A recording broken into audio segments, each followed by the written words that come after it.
মনে পড়ে রানু মণ্ডলকে?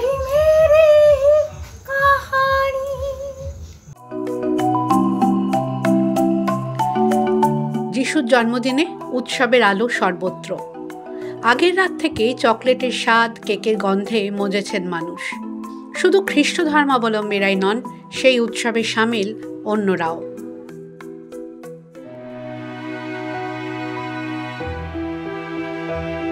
কিন্তু বিশেষ এই দিনটিও অন্ধকারেই কাটালেন রানু মণ্ডল। রানাঘাট বোগোপাড়া চার্চ থেকে ঢিলছোড়া দূরত্বে তার বাড়ি। তবু এই বিশেষ দিনটায় চার্চে গিয়ে প্রার্থনা করেননি তিনি। আগের রাতে জল ঢেলে রাখা অল্প ভাত ছিল, দিনান্তে সেটাই খেয়েছেন। চার্চে ঘুরতে এসে অনেকেই রানু মণ্ডলকে দেখতে তার বাড়িতে এসেছেন। তাদের আবদার মেটাতে গান শুনিয়েছেন একের পর এক। तुमसे ही थी दीवानगी, तेरी मेरी, तेरी मेरी कहानी, तेरे बिना लगता नहीं दिल। কথায় সুরে যন্ত্রণার উপশম খোঁজেন রানু, তাই কেউ গান শুনতে চাইলে ফেরান না।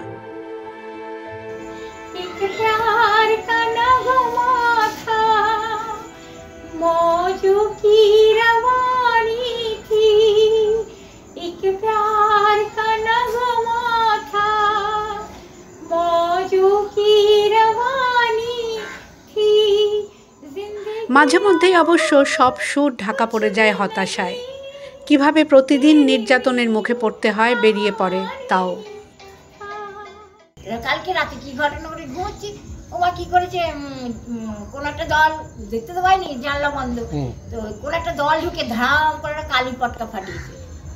মানে ওগুলো ওদের জাতের স্বভাব, প্রত্যেক দিনের ওদের মানে ওরকম কর্ম।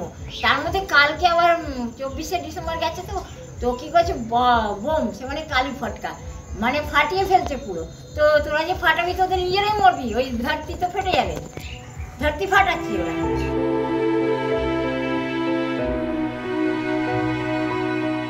একসময় রানাঘাট স্টেশনের প্ল্যাটফর্মের উপর গান গেয়ে ভিক্ষে করতেন।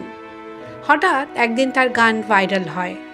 ভাগ্য খোলে রানুর, পাড়ি দেন আরব সাগরের তীরে।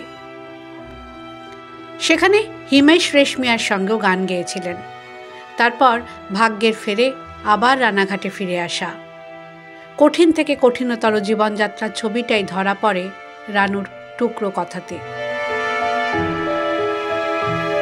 পুরো বছরই বাজে, শুধু 2019 ছিল লাকি, বা লাকি হলে কি হবে, মানুষগুলো তো অত জঘন্য, লাকি হয়তো কোনো লাভ নেই। মানুষ যার যদি ভালো হতো তাহলে কি এরকম অধর্মের আচরণ করতো? এখন কি খাওয়া দাওয়া কি কেউ কোনো কিছু খাওয়া হয়নি, বাসি ভাত ছিল রাতে, আজকের কোনো খাবার খাওয়া হয়নি। আজকে যে কোনো ফ্রেশ কিছু খাবার আছে তা না, কোনো তাজা খাবার না, কি ঘরে বানিয়েছে, ঘরে কোনো আটা থাকে না, ময়দা থাকে না। রাতের বেলায় কালকে 24 ডিসেম্বর গেছে, রাত জেগে কিছু মানুষ বানায় তাহলে রাত কেটে যায়, কিন্তু শু থাকা ছাড়া কোনো উপায় থাকে না। তা আমাদের ঠান্ডা, বারান্দা এসে দাঁড়ালে পরে ঘর থেকে বারান্দা বেরোলে আসলে সেখানেও ঠান্ডা, তো একলা একলা তো ঠান্ডার মধ্যে দাঁড়িয়ে থাকতে ইচ্ছে করবে না। প্রতিবেশীরা জানান প্রায় ভেঙে পড়া বোগোপাড়ার এই বাড়িতে একাই থাকেন রানু। তবে অনেক মানুষ স্রেফ বাড়ি খুঁজে দেখতে চলে আসেন তাকে। উনি গান গাইতে উনি নিজের মনের আনন্দে গান, কিন্তু ওটাতে ভাবিনি উনি কখনো ফেমাস হওয়ার জন্য গান গাইছে। মানুষ ওকে ফেমাস করেছে আর ঈশ্বর করেছেন। আর উনি গান এখনও গান আপনারা বললেই হয়তো গান গাইবে, কিন্তু উনি ওই যে টাকা পয়সা লাভের জন্য গান কখনো উনি গাননি। উনি তো গান গেয়েছেন, তো এখন তো ফেমাস হয়েছেন, সবাই জানে গান গেয়েছেন, কিন্তু উনি এইভাবেই থাকে, সারা জীবন ওনাকে এইভাবেই দেখেছি আমরা। প্রচুর প্রত্যেক দিন ইউটিউবারদের ভিড় একদম, আমরা তো অ্যাড্রেস বলতে বলতে হাঁপিয়ে যাই। কখনো সখনো স্থানীয় মঞ্চে তাকে গান গাইতে ডেকে নিয়ে যান কেউ, কিন্তু গায়িকার সম্মান তবু অধরাই থেকে যায়। ক্রিসমাসের আলোতেও তাই অন্ধকারেই থেকে গেলেন বোগোপাড়ার রানু মণ্ডল।